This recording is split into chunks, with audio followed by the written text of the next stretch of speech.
Have you ever stood before a carved lentil at Angkor and wondered not about the god or the king, but about the hands that cut those curves into stone? What did those hands smell of? What tiny repeated motions built whole stories into a face of rock? Today, we're chasing those questions, following sand, sweat, and skill from quarry to temple gate. My argument today is this. Angkor's scale wasn't made by a single hand or a single order. It was built by networks of skilled people, seasonal rhythms, and material choices that we can still read in stone. Listen closely. This is where the human scale returns to a place too often measured only by grandeur.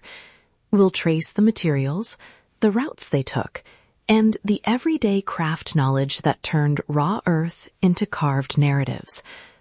The layers matter: geology, seasonality, community rhythms. Right. Picture a block of sandstone, still dusty from the quarry, its edges only roughly hewn. That stone didn't teleport to Angkor. It traveled. Much of the sandstone came from Phnom Kulen, roughly 40 kilometers northeast of Angkor, where sawtooth tool marks still score the quarry faces, and small hearths mark workers' pauses. You can almost feel the grit on a carver's palm. We see careful choices again and again. Sandstone for delicate detail because it splits cleanly. Laterite and brick for bulk and compression because they're local and tough.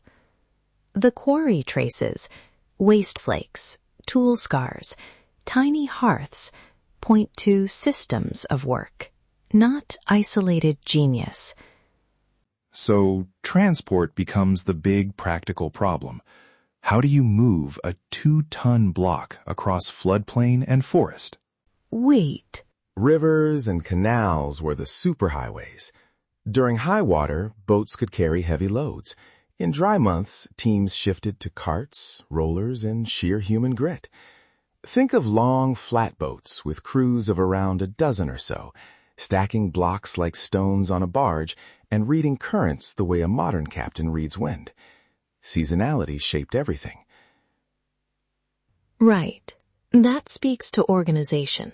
Networks rather than lone rulers issuing one set of orders. Craft specialists, boat crews, and households coordinated by seasonal timetables. Apprentices learned to cut joints that locked stones together. Boatmen learned the quirks of sandbars and eddies. I'm glad you said shared labor rhythms. There's a tendency to flip between extremes in popular stories. Either everything was voluntary festival labor or everything was forced. I'm not satisfied with either extreme. The pattern, peaks in building tied to harvest cycles and river levels, points to a mix: community obligations, skilled contracted work, and household contributions. Do you think cooperative mobilization nails it? I'm not sure cooperative mobilization captures times when households had little choice. There's nuance there.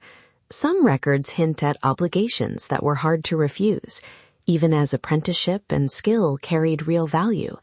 We have to hold both, planning and pressure. Fair. Thanks for that push. I think the archaeology supports that layered reading.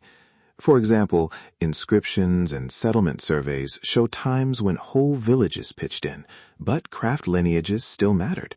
A master carver would command respect and get different work than a general labor pool. So the lived reality was mixed, both cooperation and constraint, skill and obligation. Exactly. Apprenticeship systems are a key part of that mix. Young carvers trained for years, learning how to read the stone grain, how to stop a line at the right moment so the next panel matched. Those social ties are memory as much as technique. You can sometimes see 3 hands in a single gallery: the master laying principal lines, a mid-level artisan filling ornament, and a junior knocking off the background. The result is a layered voice in stone, subtle differences that tell us who was working where. Let me contextualize some tools. Hammers and chisels of varying widths, bow drills for polishing, simple tools, but they demanded rhythm. Long, measured strikes to remove bulk, tiny, patient taps for detail. The microscars remain, and we can read them. I love picturing a carver treating the stone like a long conversation. Sometimes you speak loudly with a big hammer. Sometimes you whisper with a fine chisel. And scaffolding, timber platforms rising plank by plank, rope makers and carpenters working a whole support system for a single relief. There's another thread I want to pull on. How these practices live on. Some carvers today learn from their fathers and neighbors. Boat builders still read currents the old way. My argument, remember that line, Angkor's scale wasn't made by a single hand or a single order, but by networks, rhythms, and choices we can still read in stone. We see continuity and adaptation. The research tells us documenting these labor histories matters. It shifts attention from monuments alone to the people and techniques that made them. Supporting living artisans and recording village memories helps preservation center local priorities.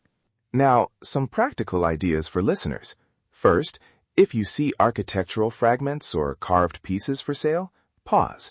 Those markets can strip context from heritage. Second, look for community-led conservation projects that fund training and documentation. Third, see our visual guides on YouTube, where I walk through quarry marks and tool scars. Seeing changes how you hear the stone. And listen, heritage work is best when it builds relationships. Connect with ethnographic projects and local initiatives that document techniques on village timelines. That directs resources to living knowledge, not just the monument on a plaque. Before we wrap, a quick recap in 3 beats. 1. Material choices. Sandstone, laterite, brick tell a technical and human story. 2. Waterways and seasons moved stone and shaped labor. 3. Apprenticeships and craft networks turned skill into lasting form. The takeaway? Admiration without responsibility falls short. Ours is to learn and support. What this reveals is continuity. Techniques passed along, adapted, and still practiced. The cultural significance is in those living threads.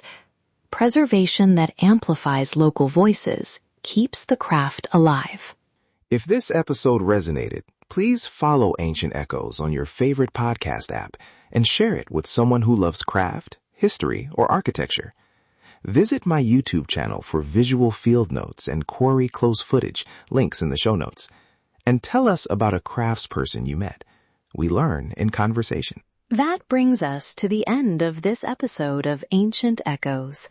We hope these stories helped you see Cambodian history and culture in a deeper, more human way. The echoes of the past live on in people's voices, memories, and everyday lives. Thank you for listening and for making space for these stories. You can also connect with us and share your own stories or questions at our handle. Links are in the notes. Let's unlock the echoes of history together. Until next time, thank you for listening to Ancient Echoes.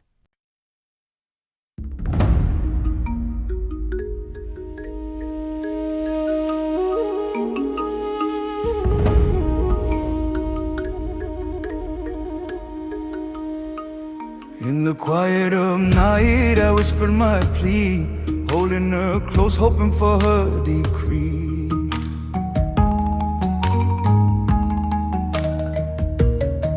I called upon spirits, asked them to guide,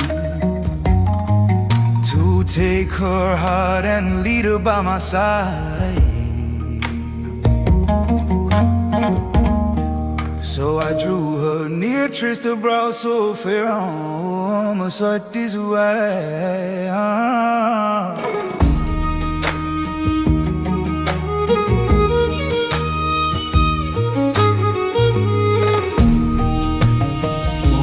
Sacred power, Swahili mighty spirit awakened. By the master's right, let her heart be gently taken. Let her follow me now by vow and by sign. I hear these words.